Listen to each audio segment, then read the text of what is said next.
Hello, friends.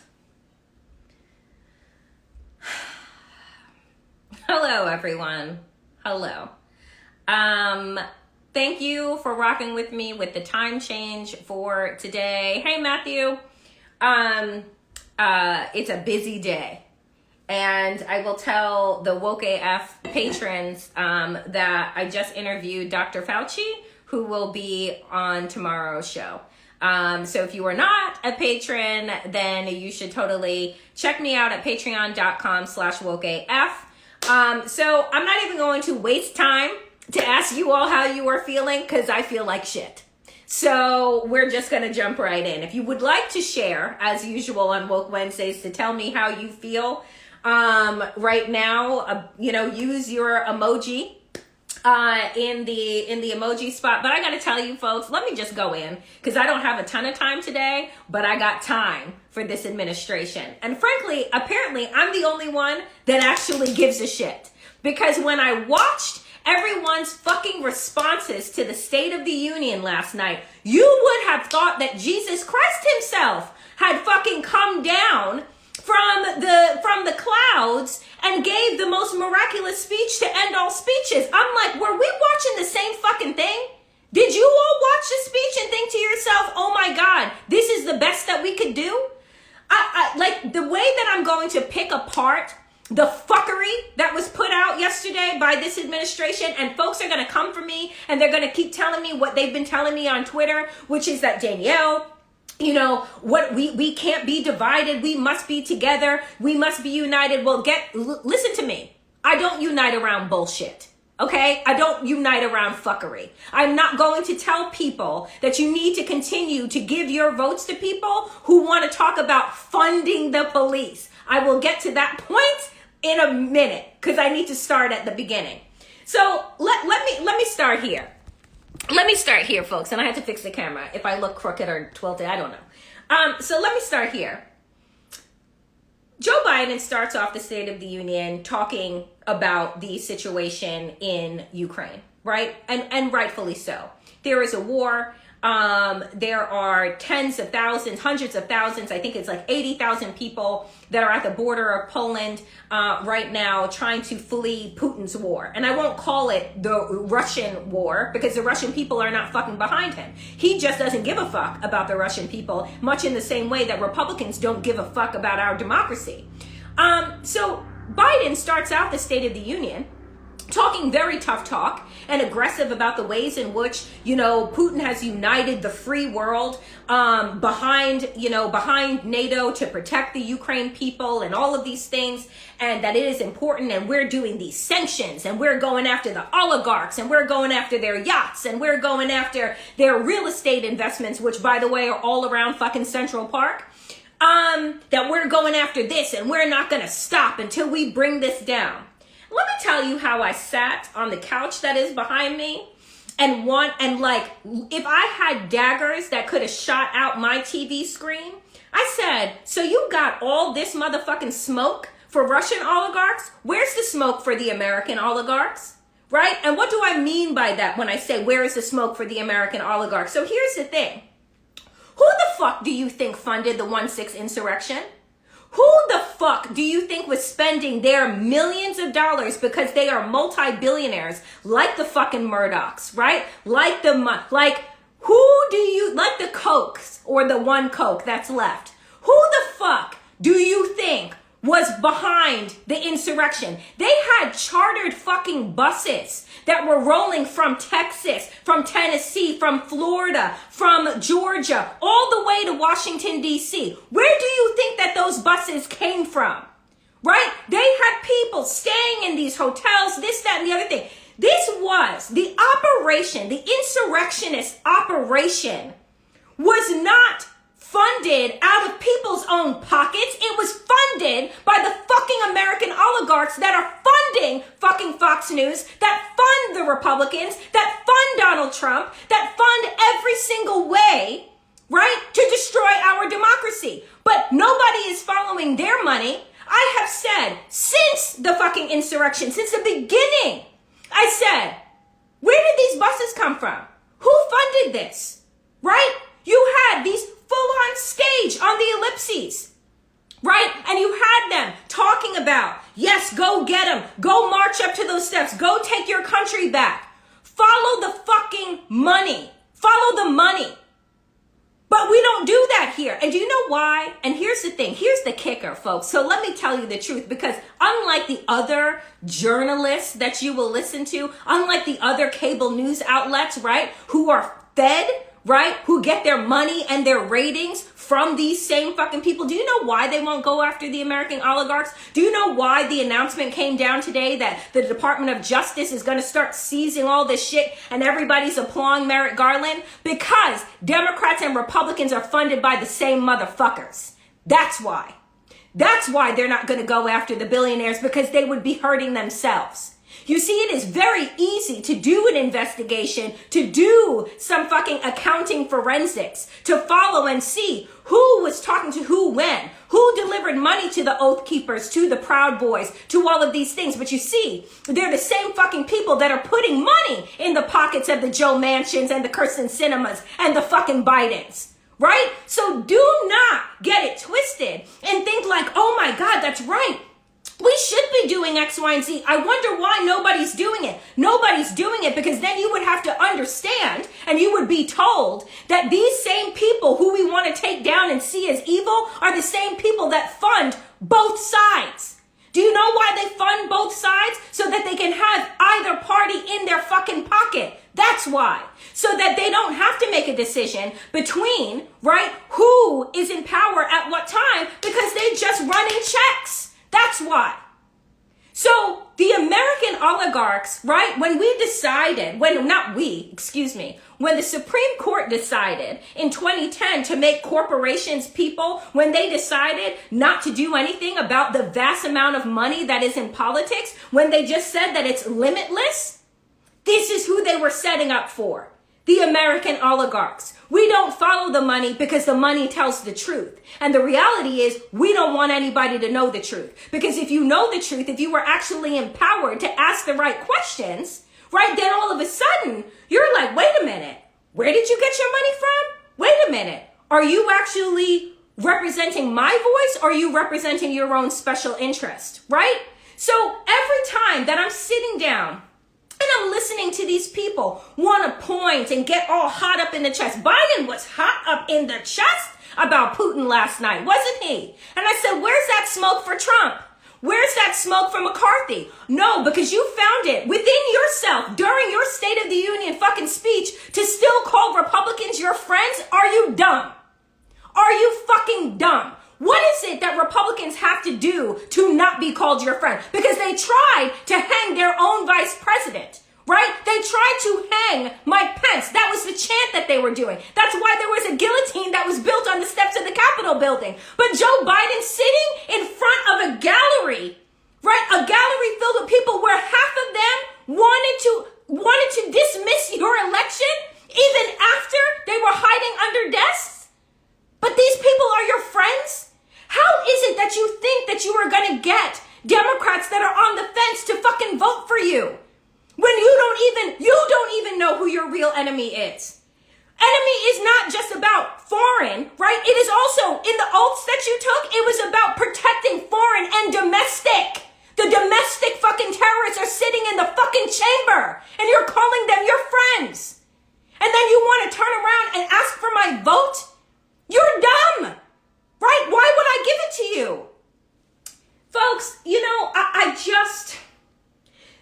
we are so very distracted in this country. We are so very distracted. We are like kittens that just follow the bouncing ball of whatever is put in front of us. And what I want this to be is this show and this moment to be is about connecting all of the dots. It's not that hard to connect.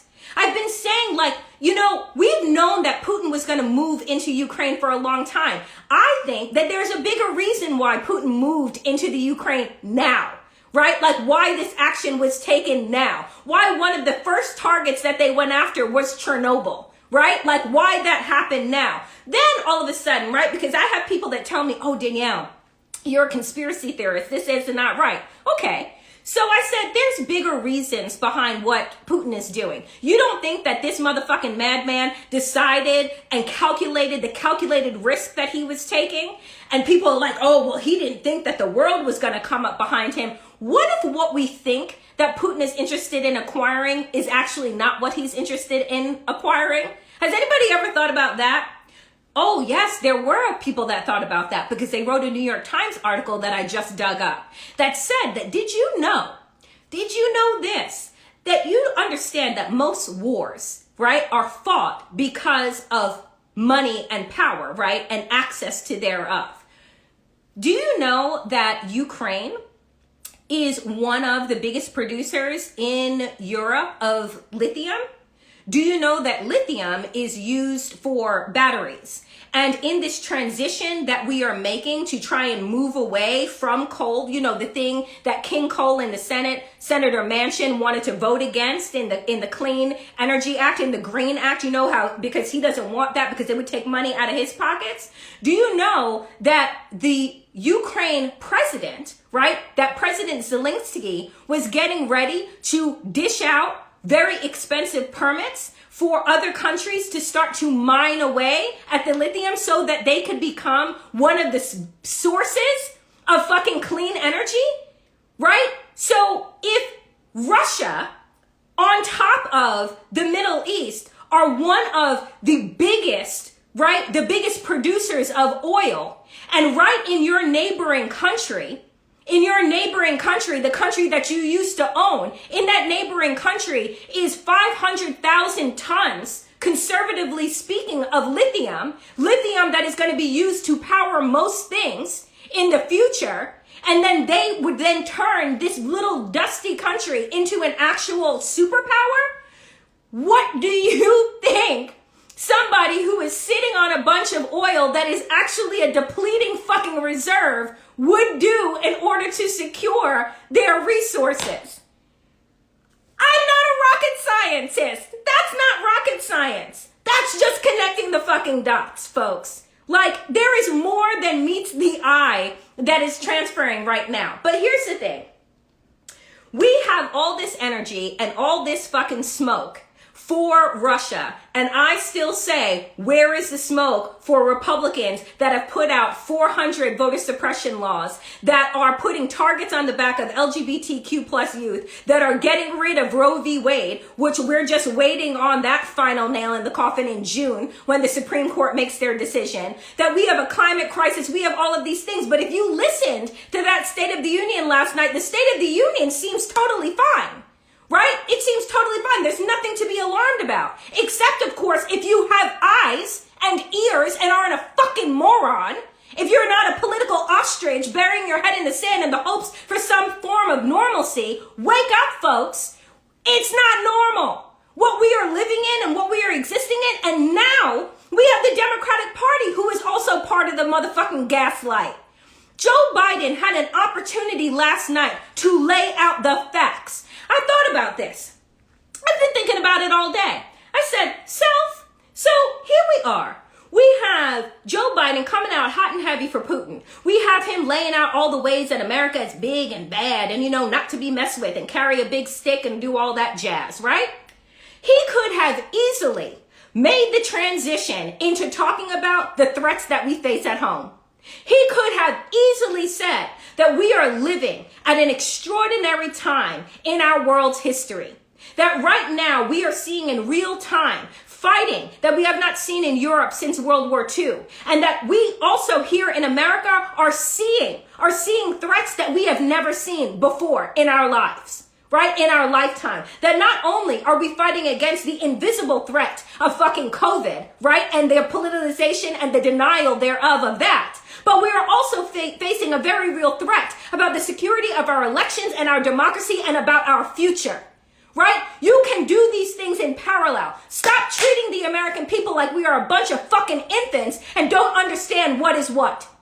Our lives are on the lines, folks. Right? But I seem to be the only one that is screaming at the fucking mountaintop to wake the fuck up. Joe Biden is sitting around talking about, let's pass voting rights. Let's pass this. Let's pass that. And Democrats are,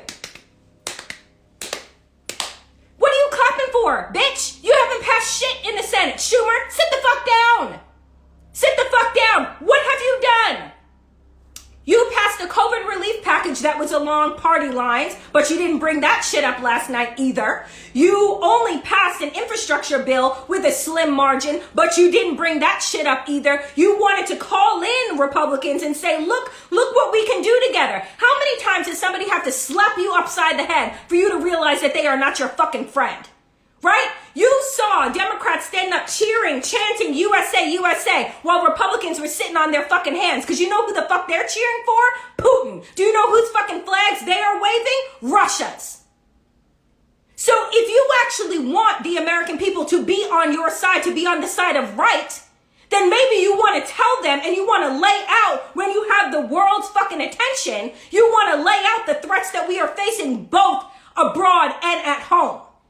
But he did not do that, did he? No, he wanted to tell me stories about white people in Scranton, like I give a fuck. If I hear one more fucking story about Scranton and Joe Biden's motherfucking dad, I will fucking scream. Because here's the other thing too. All of these fucking whistles that are being blown, right? They're not just blown by the Republican Party.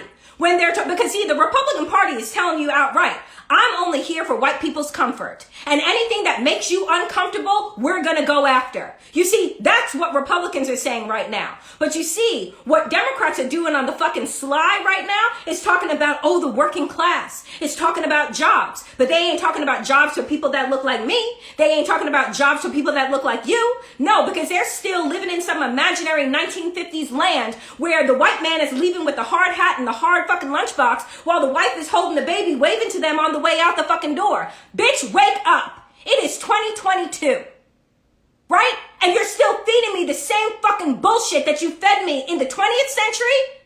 And then you want to tell me that you have the strategy and the plan to bring us to the future? Bitch, you're not even in the present. So how are you bringing me there? You're not. I am just fucking, folks, I am outdone.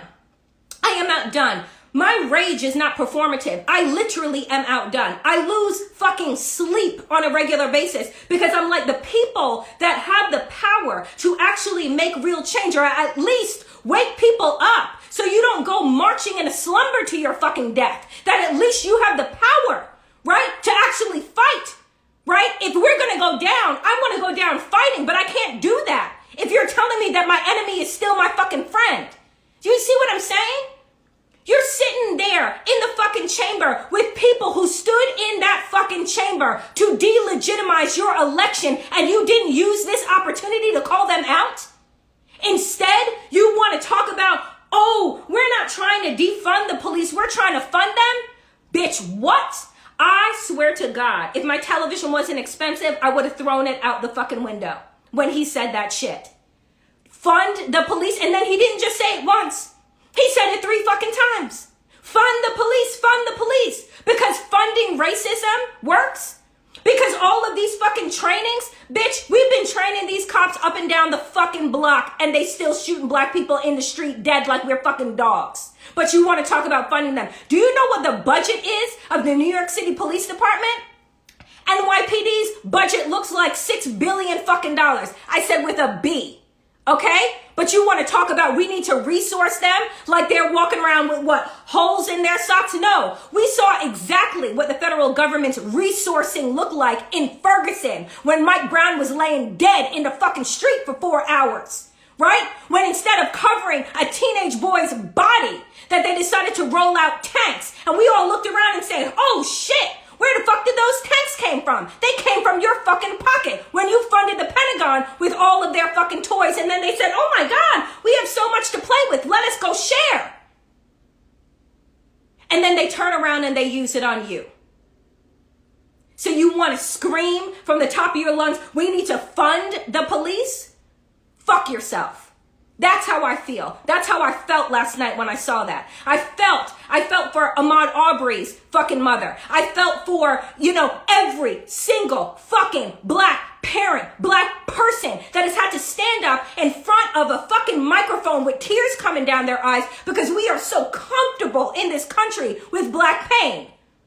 right? That we are so comfortable with black pain that you can stand up in front of these people who had to risk their lives from a pandemic in 2020 to go march for their lives against police.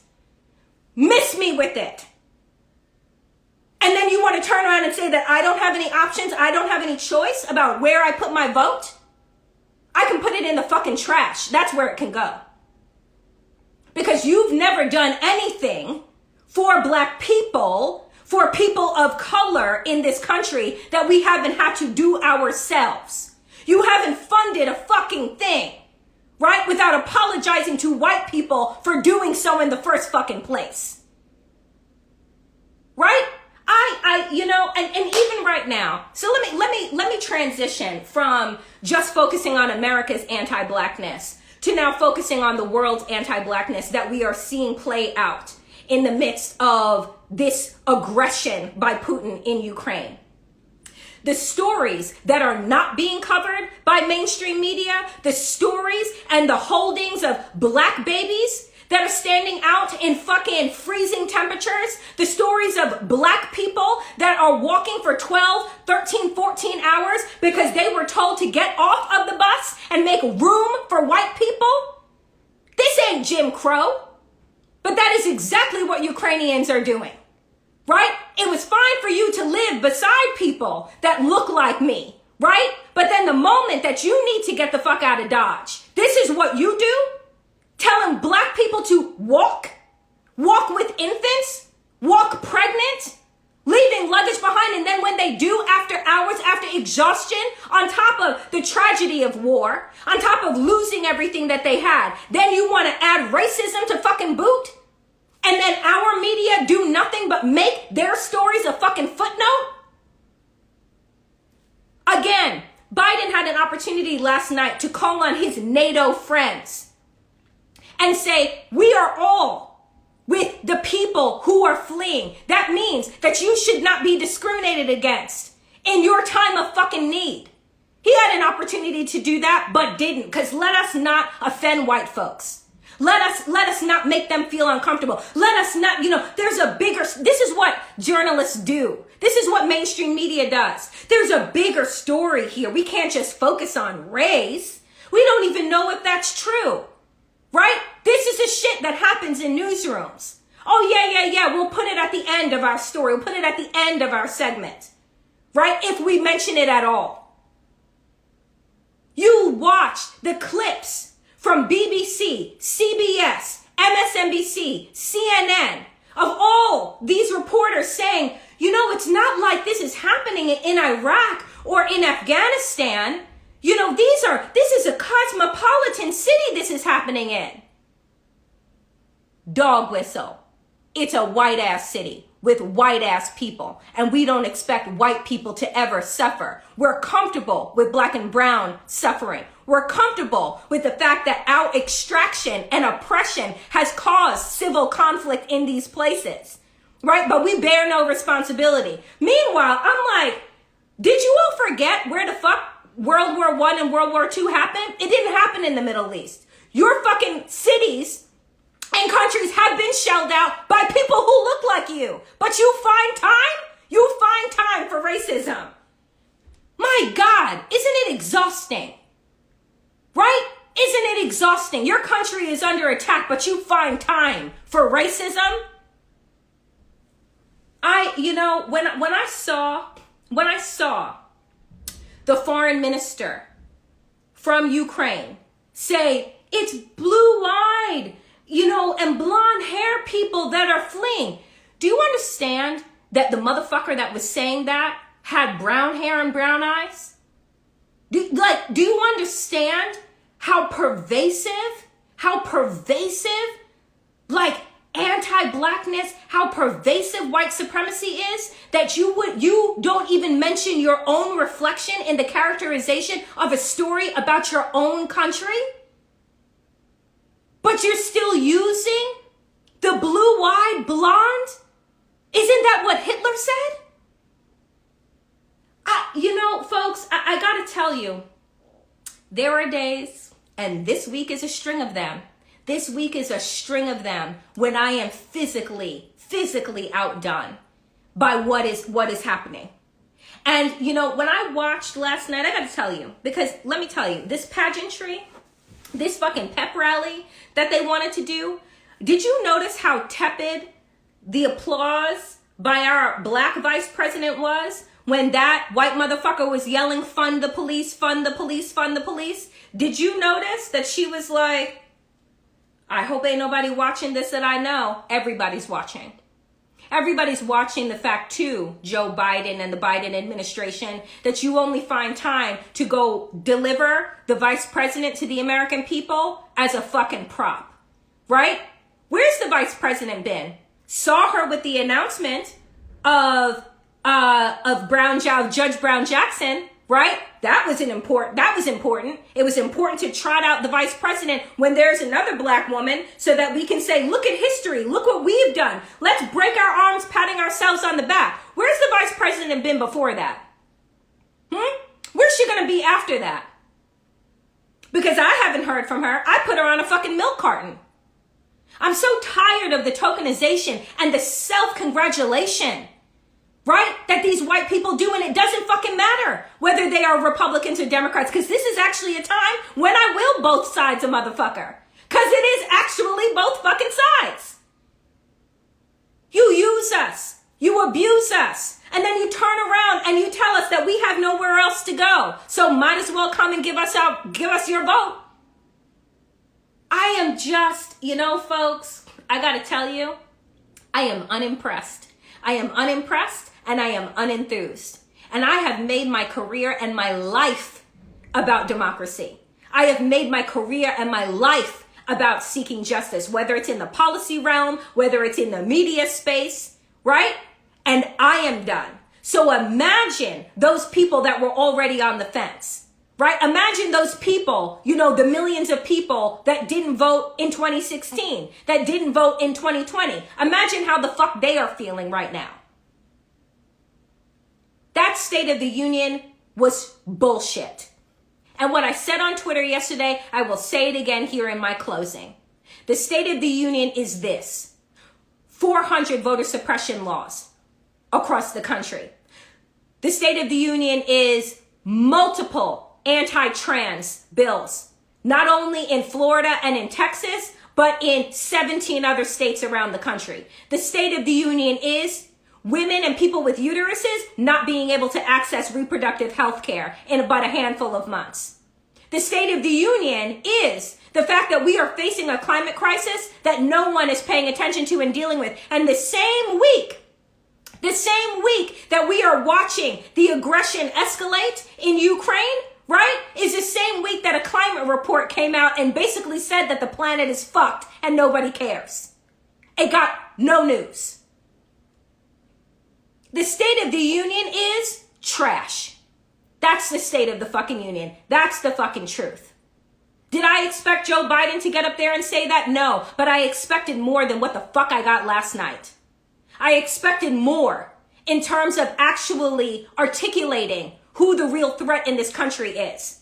That's saying that while you are changing your social media fucking avatars to Ukraine's flag, right? And while you are calling Putin everything but a child of God, remember who was hugging Putin but a couple of years ago. Remember who a couple of days ago called that motherfucker smart and strategic. Donald Trump, the head of the Republican Party. Right? But we don't want to talk about that. We're going to pretend that all is well. All is not well. The State of the Union is sick. Our democracy is on the brink of losing. We are battling and talking about authoritarianism and fascism in Europe because it's at a comfortable distance. I'm like, bitch, step out on your front steps. Given the opportunity, those motherfuckers will hang you and your vice president. Right? And I'm not talking about figuratively. Everybody needs to wake the fuck up. The country is broken, and apparently there are no adults in charge. Just a bunch of motherfuckers willing to gaslight and do whatever, right, in order to keep their pockets fat and keep their gavels in their hands. we are in trouble. America girl, you in danger. And apparently no sirens are going to go off. It's going to be a quiet death. That is it for me today, dear friends, on this Woke Wednesday. As always, friends, this show goes up on my page right after I record, so please share away. I am live every Wednesday, normally at 3:30 p.m. Eastern, so I will see you back here next week. If you want more of me, check out Woke AF. You can get it wherever you get your podcasts. You can get the video version of Woke AF on Patreon at patreon.com/wokeaf. Support me, right? Support me with your treasure if you got it, because not a lot of motherfuckers out here telling the fucking truth. And I do so on a very small amount of money and resources. So if you like this, then support Woke AF. As always, dear friends, power to the people, and to all the people power. Get woke and stay woke as fuck.